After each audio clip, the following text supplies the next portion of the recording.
Mais nous continuons toujours avec notre enseignement sur l'impact de la prière. Bien aimé, nous parlions de la prière de célébration. Nous avons vu que les anges aussi priaient au ciel. Mais ce n'était pas la prière de demande. Parce que la prière de demande est réservée qu'aux hommes.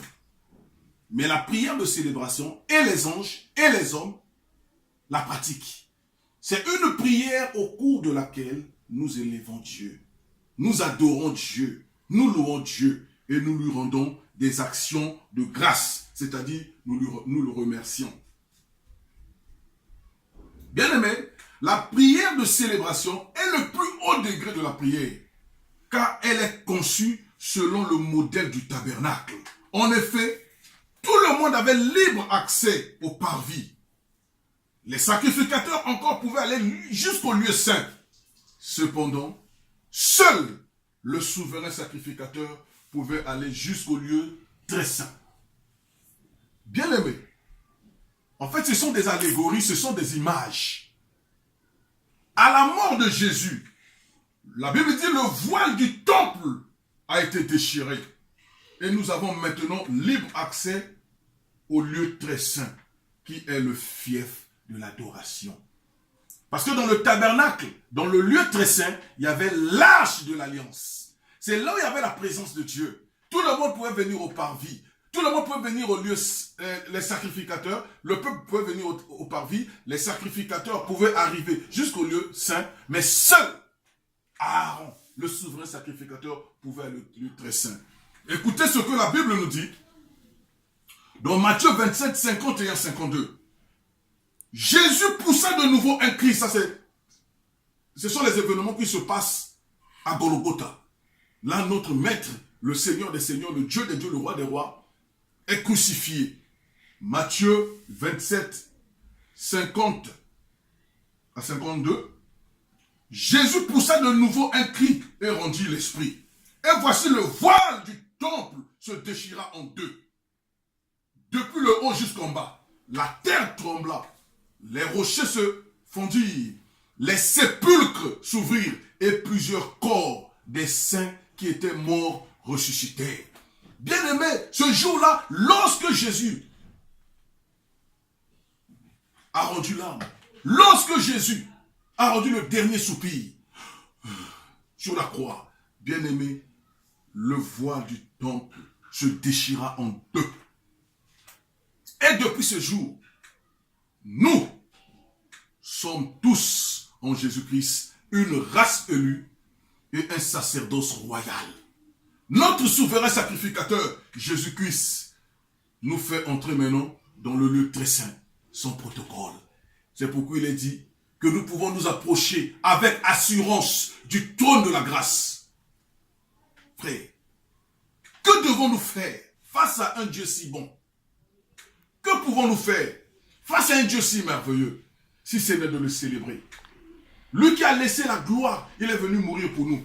Les chefs de ce monde, les rois de ce monde, les chefs d'État et de gouvernement de ce monde, ce sont les hommes les mieux protégés en cas de crise dans la nation. On doit tout faire pour les protéger. Mais lui, au contraire, le jour où on va l'arrêter, il a dit laissez-les partir. Prenez-moi. Je suis là. Prenez-moi. Je suis là. Jésus de Nazareth. Il mérite tes prières de célébration. Quand tu pries, ne passe pas seulement ton temps à demander « Seigneur, donne-moi ceci, Seigneur, donne-moi cela ». Mais bien-aimé, prends aussi l'habitude d'élever ton Dieu. Prends l'habitude d'exalter ce Dieu. Exalte Jésus. Exalte ton Dieu. Élève-le. La Bible dit ceci dans 1 Pierre 2,9. Vous, au contraire, vous êtes une race élue, un sacerdoce royal, une nation sainte, un peuple acquis, afin que vous annonciez les vertus de celui qui vous a appelé des ténèbres à son admirable lumière. Bien aimé, nous étions dans les ténèbres, toi et moi. Nous méritions les ténèbres.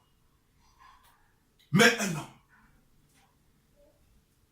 Mais le Créateur, incrié, a quitté son trône de grâce, son trône de gloire. Il est venu mourir pour toi et moi. quand tu pries, n'oublie pas ces faits-là. Élève-le. Dis-lui merci. Parce que si Jésus n'était pas mort sur la croix, tu ne serais pas sauvé aujourd'hui, frère. Alors, élevons ce Dieu-là dans nos prières. Voilà la dimension de la prière de célébration. Et c'est la dimension la plus élevée. Parce que là, ce sont les intérêts de Dieu qui sont mis en jeu. Et lorsque nous adorons Dieu, il est gai, il est content dans son cœur. Regardez comment les grands de ce monde aiment qu'on les adore. Regardez comment les grands de ce monde aiment qu'on les loue. On leur chante des cantiques populaires. Ils sont contents.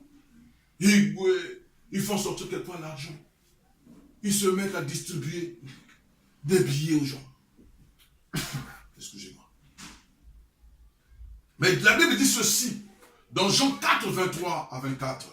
Mais l'heure vient, elle est déjà venue, où les vrais adorateurs adoreront le Père en esprit et en vérité. Car ce sont là les adorateurs que le Père demande. Frère, peut-être tu ne sais pas. Comme tu entends, il y a des gens qui vont dans d'autres pays. Il y a des sociétés d'embauche, les intérims, ainsi de suite. Les gens vont déposer des papiers. Ils vont déposer leur CV dans des sociétés pour être embauchés. Des fois à la fonction publique. Mes frères, des fois on écrit, ça passe quelquefois les annonces dans des journaux. Nous sommes en train de chercher des ingénieurs. Nous sommes en train de chercher des gardiens. Nous sommes en train de chercher des médecins, des spécialistes dans tel ou tel autre domaine. Dieu cherche des vrais adorateurs. Dieu cherche des vrais adorateurs. Selon Jean 4, 23 à 24. Dieu est en train de chercher des adorateurs. Quand tu pries, chante quelquefois les cantiques. Élève-le. Bénis son nom. Glorifie-le. Car il est merveilleux et digne de louange. L'agneau. L'agneau, il mérite qu'on l'élève. Il mérite que nous le glorifions. Après la prière de célébration de l'Éternel, vient la prière de demande, de requête et de supplication. C'est cette prière que les humains raffolent. Car là, ce sont les intérêts des humains qui sont en ligne de mire. Seigneur, je désire ceci. Seigneur, je veux cela. Donne-moi des choses. Aie pitié de moi. Seigneur, mon travail. Seigneur, mon foyer. Seigneur, mes enfants. Seigneur, mes affaires. Seigneur, mon voyage. C'est ça la prière de requête, les prières de supplication et de demande. Bien-aimés, je voudrais que vous sachiez que c'est le Seigneur lui-même qui nous a recommandé cette prière. Mais nous devons connaître l'ordre des priorités. Car la Bible dit, cherchez premièrement le royaume et la justice de Dieu. Et toutes ces choses vous seront données. Quand vous priez, commencez par le lieu très haut. Le lieu très saint plutôt, excusez-moi. Commencez par le lieu très saint. Glorifiez Dieu. Bénissez l'Éternel. Louez l'Éternel. Adorez l'Éternel. Dites-lui merci. Les actions de grâce. Bien-aimés. Après quoi, maintenant commencez avec vos histoires. Commençons avec nos demandes. Commençons avec nos requêtes. Car cela est biblique. La prière de requête, de demande et de supplication est juste. Mais elle ne continuera pas au ciel. Elle s'arrêtera sur terre. Parce qu'à la fin de toute chose, nous n'allons plus demander quoi que ce soit à Dieu. Néanmoins, pour notre quotidien, pour notre vie de tous les jours, pour notre vie terrestre, pour notre vie sociale, pour notre vie professionnelle, pour notre vie familiale, Dieu nous autorise et encourage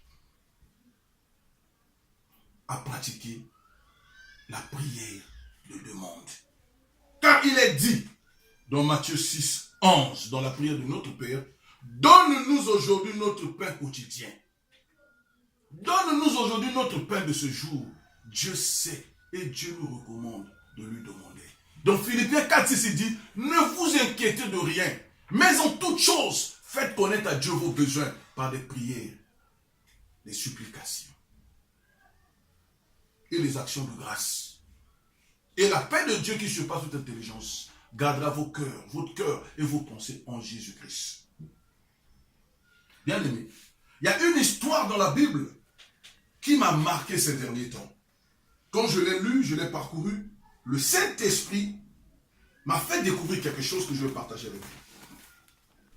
Dans Marc 5, 1 à 13, mais nous n'allons lire que le verset 12 et 13. La Bible dit, et les démons le prièrent. Donc ils prièrent ici Jésus, ils demandèrent à Jésus, disant, envoie-nous dans ces pourceaux, afin que nous entrions en eux. Les pourceaux, ce sont les cochons. Afin que nous entrions en eux. Il le leur permit. Et les esprits impurs sortirent, entrèrent dans les pourceaux. Et le troupeau se précipita des pentes escarpées dans la mer. Il y en avait environ 2000. Ils se noyèrent dans la mer. Jésus est venu, il y avait un monsieur qui était possédé par des esprits impurs. Il vivait maintenant dans un cimetière. Quand Jésus arrive au cimetière, les esprits impurs qui travaillaient dans cet homme ont vu Jésus. Ils ont dit, nous savons que tu es venu pour nous perdre. Parce que les démons savent que Jésus est le Dieu véritable. Quand il vient quelque part,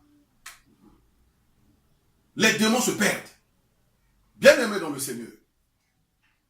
Alors les démons ont demandé à Jésus, nous savons que tu vas nous faire sortir du corps de ce monsieur. Envoie-nous dans ce troupeau de pourceaux. Ouais, je ne sais pas si vous comprenez, un homme qui faisait son business, il avait 2000 pourceaux, et puis voilà. Mais non, les esprits impurs entrent dans ces pourceaux-là, ils précipitent tout ce troupeau dans la mer. Donc 2000 pourceaux sont morts le même jour. Ce type-là a perdu ses affaires.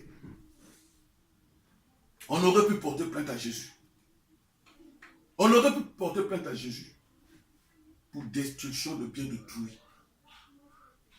Bien aimé, si Dieu a accédé à la demande des démons, si Dieu a écouté la voix des démons et il a exaucé leurs prières, qu'en est-il des enfants?